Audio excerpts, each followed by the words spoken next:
Ni memang bau maskulin, jantan gila. Ni bau macam Roshamno, Zul Arifin yang dicairkan lepas tu letak dalam botol. Ni lah bau dia. Memang wangi gila weh. Bau yang maskulin wangi. Afnan Spermacy not only intense, perfume paling wangi sekali yang aku pernah ada.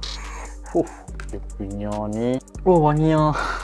Afnan Spermacy not only intense, memang wangi gila. Aku beli waktu event The Perfume Factory. Aku tak tahu nak explain tapi kalau korang nak blind buy perfume ni, memang confirm takkan mengecewakan sebab memang wangi gila weh. Ni memang bau jantan, bau maskulin, semua ada. Memang wangi gila weh. Betul ada orang cakap ni memang top perfume 2024. Memang wangi gila. Mula-mula aku ingatkan perfume Arab-Arab ni semua perfume bau masjid. Rupanya tak weh. Ni memang bau wangi gila. Dia ada ala-ala Creed Aventus sikit tapi dia ada bau dia yang tersendiri yang memang wangi gila. Yes, aku faham. Aku pernah blind buy dan aku kecewa sebab tak wangi. Iaitu perfume Arab juga. Aku tak mau beritahu yang mana. Aku pimpin banyak gila perfume dekat event tu. This one adalah top 1 yang paling wangi sekali. Aku beli 2 time tu. Yang ni number 1 dan juga ni number 2.